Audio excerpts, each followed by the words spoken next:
गावजों गाव बोलो सुरलायनायाव ओरैबायदि अस्थाद खाना नायगोन जुगुमलायनाय नोंखौ नायगोन बेफोरबायदि बाथ्रा बुंलायनायाव बिराद अस्थाद जोंनि नाफाम हारिया ना लाजिनोबो रोङा ओमफ्राय बोलो सुनायावबा हले गोराथार मोनसे आं बेखिनि बाथ्राखौ ओरैनो बुङाखै थ' दिनै क'क्राझार डिस्ट्रिक्टआव सरलपारा ना पिकनिक स्पट बेखौ खोनानो मोन्दों गभर्नमेन्टनिफ्राय मालाबानो बन्द' खालामनाय फरेस्ट डिपार्टमेन्टनिफ्राय बा नैबे फेरेंगानिफ्राय बन्द' खालामनायखौ जों डिक्लेयार खालामनायखौ जों नुनो मोन्दोंमोन खिन्थु दिनै आरोबाव जों मा नुफिननो मोनखो बे गेटनि थाखायनो पार गारि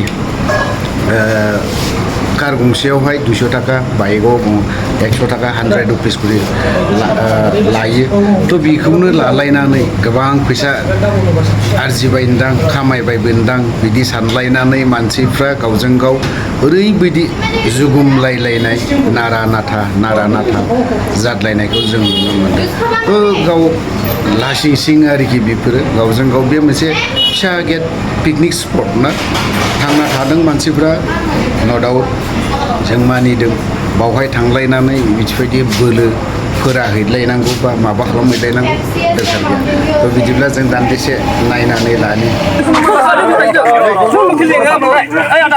माबोरै बुजिखो नोङो जों लकेलनि मानसिलै आदा आं लाइनखौनो बुंबाय थादों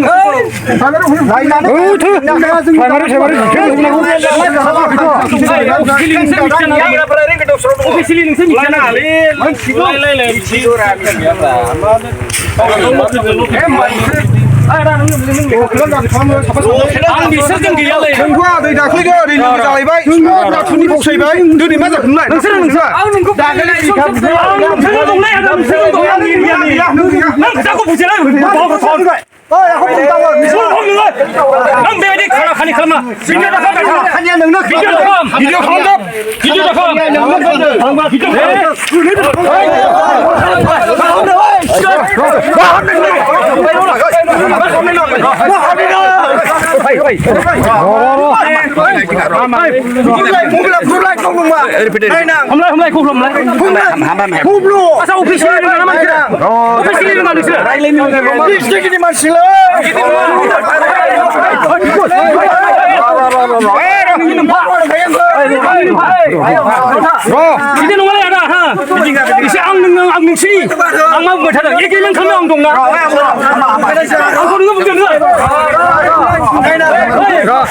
आंखौ नाखायबाय गवा नों बेथा मा सानदों नोंलाय आंखौलाय नों आं नोंसोरजों दं मा सानदों अफिसियेलखौ नोंसोर बुजिब्रा र' आं माखौ आंखौ मा दालाल खालामदों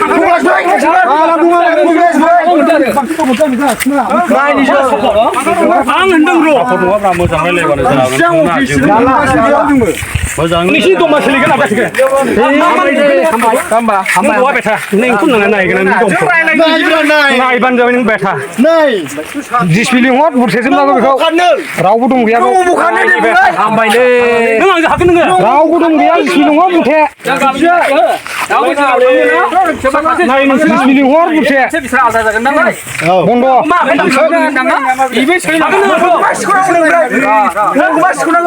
आंखौ मान भिडिअ आं बहानि आंखौ मान भिडिअ खालामदों नोङो मान खालामा मान खालामनाय नों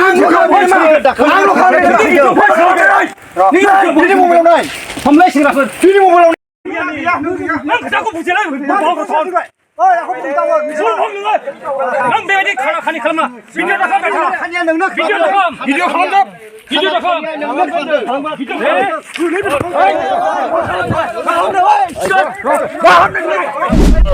বসুমতাৰী আছে আমাৰ শামসুল ভাই আছে আমাৰ ৰিলিভৰ কিবা ইনচাৰ্জ আছে তাৰপিছত দৰ্শক ভাই আছে এইটো হ'ল আমাৰ নিচিমা আদিনা আঞ্চলিক আশাৰ প্ৰেচিডেণ্ট তেখেতে তো আজি ইয়াত আমবাৰীত আমাৰ পুৰণা চিটি সমষ্টি ইয়াত পৰে আনিলোঁ আলু আমি আনিলোঁ পিঁয়াজ আমি আনিলোঁ চাবোন কাপোৰ ধোৱা চাবোন আৰু গা ধোৱা চাবোন চিনি চাহপাত বিস্কুট এইবিলাকক যি বস্তুটো গভৰ্ণমেণ্টৰ পৰা দিয়া নাই এইবিলাকক আমি ভলণ্টাৰীলি আমি ইয়াত আৰু মই ইয়াৰ MCLA হিচাপে মই ইয়াত আমবাৰী কেম্প আৰু আমাৰ কুমকাচৰাৰ কেম্পত দিবলৈ আমি আহিছোঁ একেলগে। তো 18 আৰু 19 তাৰিখৰ জুনত আমাৰ এছেম্বলি আছিল, BTCত এছেম্বলি আছিল। এই এছেম্বলিত মই কৈছিলোঁ যে আমাৰ উত্তৰ ফালে কালামাটি ভূটানৰ পৰা বহুত ডাঙৰ পানী আহি আছে, ভাঙি পেলাই আহি আছে। এইটো অলপ আমাৰ CM ডাঙৰীয়া লগতে ৱাটাৰ ৰিচোৰ্চৰ উকিল ডাঙৰীয়াৰ যাতে থাৰ্ড পাবৰ কিবা কৰি পেলাই এটা টিম লৈ পেলাই যাতে গৈ পেলাই ভিজিট কৰি পেলাই কাম কৰক, নহ'লে আমাৰ জেগাটো বহুত বিপদ আছে বুলি মই তাতে উত্থাপন কৰিছিলোঁ। উত্থাপন কৰাৰ পিছত অলপ পলম হ'ল, পলম হৈ পেলাই এতিয়ালৈকে মানে এনেকুৱা প্ৰটেকশ্যন দিয়াটো আমি দেখিবলৈ পোৱা নাই। দুৰ্ভাগ্যজনক আমাৰ পাতিবৰ কাৰণে কোকৰাঝাৰ লগতে আমাৰ চুবাইজাৰ মহম্মদিয়া DCDC এই জাগাৰ অঞ্চলৰ আৰু বিভিন্ন নিচিনা অঞ্চলত উৎপাদিত ভূটানৰ পানী।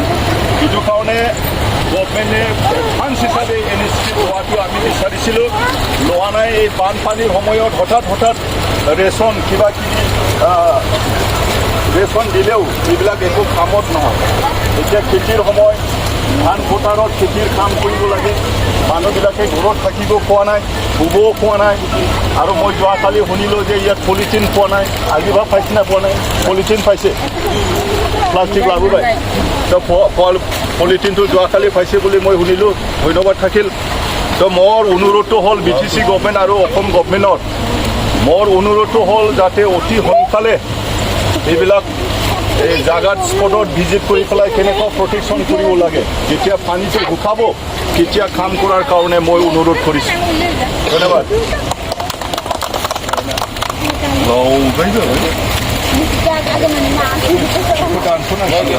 नंगौ दिनै जोङो जमदुवार ब्लक BPF जानानै जोंनि बे जमदुवार ब्लकनि आन्दारावनो थानाय बालागाव प्राइमारिनि जे बलामजरा गामि बेयो संकस दैजों थाद'नाय गैयै अखा हानायनि जाउनाव लोमसाव जानानै गोबां सिलिंखार जालांबाय। दा जोङो बेयाव नायफैनानै जे हालोदखौ नुलांदों, दिनै जोङो बिथांमोननो रेसन होफैदों, माइरं, दालि आरो थाव गोथां, संख्रि। दा बेखिनिखौनो जोङो रायजो राजाफोरनो गथायफैदों। जोङो सरकार दानि सोलिबाय थानाय जे BJP UPPL सरकार बिथांमोनखौ खावलायो जे दैबाना खुरखानायखौ मा रोखोम बान्दो आरो माथावरि होयोबा होबथानो हायो, बा जेनाखि दै लोमजानाय रायजो राजाफोर बिथांमोनजों जेन' बिथांमोना नुजाफैनानै बिथांमोननि अभाब अभियोगखौ बुजिनानै जे बिथांमोननो सुफुंनानै होयो, बेखिनिखौ आं बिथांमोननि सायाव खावलायनाय थाबाय। दिनै बे बलामजरा गामियाव जे थांलाय फैलायनि राहा लामा दङमोन, बे लामायाबो दिनै बायस'लांजोब्बाय। जे बेफोरखौबो नोजोर होनानै बिथांमोना जेन' रायजो राजानि सुबिदा बायदियै लामा दालांफोरखौ बानायनानै होफिनो, जेन' बिथांमोना थांलाय फैलाय सुबिदा जायो। दिनै सोरबा डिलिभारि जानाय, सोरबा लोमजानाय साजानाय, एम्बुलेन्स हाबनो हाला, गारि मटर हाबनो हाला, बिथांमोना गोबां जाल्लायाव गोलैनानै दङ। जे बेफोरखौ जेन'बा सरकाराव थानानै बिथांमोना थाबैनो मावफुंना होयो, आं बेखिनिखौ बिथांमोननिसिम खावलायबावो। दैबानाजोंहाय मेनलि गामियाव थांलाय फैलाय खालामग्रा मेन लामायानो खुरनानै थेर बेथेर खालामजोब्बाय। आरो बेजों लोगोसे गामिनि रायजो राजा अनेक न' बां लोमजानायावहाय अनेक सारासास्ति जानांदों। न'खरनि जिनिसफोरनि मादावहाय दाउ, अमा, बोरमा बेफोरबो गोमालांबाय माखासे। दिनैबो दाखालिनिफ्राय एसे खमसिनब्लाबो दिनैबो लोमदों, दाबो बोहैगासिनो दं दैया। अनेकानो दा न' लोमजानायखाय ओंखाम संजानो असुबिदा जानानै दं, थानो असुबिदा जानानै दं। दाखालि बारग' 6 तारिख खालि सरकारनिफ्राय एसे बिदिनो जानाय लोंनाय मुवाफोर होनानै माबा होदों, साहाय्य होफैदों। लोगोसे ओइदिनखालि होफैनाया माइरं, दालि, संख्रि, थाव गोथां बेफोरानो। दिनै मोननाया मिथिनायावहाय दा जोंनि हाग्रामा दोलो BPF दोलोनिफ्रायबो मोनबावबाय। दिनै मोननायावहाय माइरं दं, दालि, संख्रि, थाव गोथां। दैबानाजों खहा जानायनि दुखुआ बेनो, दिनैल' नङा, बे बारावल' नङा, बिदिनो बोसोरफ्रामबो जोङो हाजोनिफ्राय बोहैबोनाय बेबायदि दैबानाजों अनेक रायजो राजा अनेक सारासास्ति भुगिनांबोदों। बेनिखायनो आङो सरकारनिसिम बेखौनो खावलायनो सानदों, फैगौ दिनफ्राव सरकारा जाहाथे बे दैखौ होबथानो थाखाय जोंनि रायजो राजानि सुबिदानि थाखाय मोनसे बान्दो होनानै जाहाथे जोंखौ मोनसे बे खैफोदनिफ्राय बारग'होयो आं बेखौनो सरकारनिसिम खावलायो BPF सरकारा रायजो राजाखौ अननानै रायजो राजानि दुखुखौ नुनानै जेनाखि जानाय मुवाफोरजों अनसुंथाइ होफैदों बेनि थाखाय आङो बलमझरा रायजो राजा हया जानानै गोसो गोरबोनिफ्राय बिथांमोननिसिम जोबनो गैयै आङो साबायखरखौ बावबाय। जोङो आमबारि खंखाजरा बेनिफ्राय दैसोमजराव माखासे रिलिफ मेटेरियेल्सफोरखौ जों होफैदों BPF नांगोल पार्टिनिफ्राय बेनिफ्राय दाखालि 18 तारिखआव जुनाव एसेम्बलि जादोंमोन बे समाव आङो दैबानानि सायाव सोंदोंमोन जोंनि खालामाथिनिफ्राय फैनाय दैया जोंखौ गासैबो क'क्राझार BCDC सबायझार BCDC मंगलियान BCDCनि रायजो राजाफोरखौ गोबां खस्थ' खालामबाय गोदोनिफ्रायनो बेनिफ्राय दा बिटिआर सुक्तिया BTCनिख्रुइ देरसिन होनायखाय साबसिन मावनो हागोन नामा होननानै रायजोफ्रा बिसोरखौ गभर्नमेन्ट खालामबाय थादों MPबो दा सानै दंसै रोनगोरा नार्जारि जयन्त बसुमतारी बिथांमोन दङ बेनिफ्राय निउजि ब्रह्म बिथाङा मिनिस्टार कमल बर' माबा दङ मानगोनां दङ आं बिसोरखौ खावलायदों जाहाथे एसे तदन्त खालामनानै खालामाथियाव जाहाथे प्रटेक्सन होयो होमब्लासो जोंनि जायगाया बासायगोन दाखालि आङो 19 तारिखआव कुइसनखौ सोंबाय जे मावनो होननानै बुंदोंमोन खिन्थु दासिमावबो मावनायखौ जोङो नुवाखै बेनिखायनो आङो बे जायगानिनो बे क'क्राझार BCDCनि मानसि आङो सासे पाब्लिकनि रिप्रेजेन्टेटिभ BTCनि MCL हिसाबै आरोबाव आङो खावलायदों जेरैबायदि रायजो राजाफ्रा बिथांमोननो भट होनानै बिथांमोनखौ गभर्नमेन्ट खालामदों दाखालिबो MP इलेक्सनाव देरहाबाय खमसे खम खामानिखौ 1-1.5 कोटिनि मावहैब्लाबो जोङो सेफ जायोमोन खिन्थु दिनैहाय बेफोरखौ गोसो होआलासिनो माखासे नङि खामानिफ्रावसो गोसो होनायखौ दानि गभर्नमेन्टखौ नुदों बेनिखायनो जाहाथे बिदि जाया रायजो राजाफ्रा जाहाथे निरापत्ता जायो रायजो राजानि धन सम्पतिया जाहाथे बासायजायो बिनि थाखाय आङो दिनै रिलिफ एसे होफैनायजों लोगोसे आङो गभर्नमेन्टखौ BTC गभर्नमेन्ट आरो आसाम गभर्नमेन्टखौ नोंथांमोननि गेजेरजों आङो खावलायबाय धन्यबाद।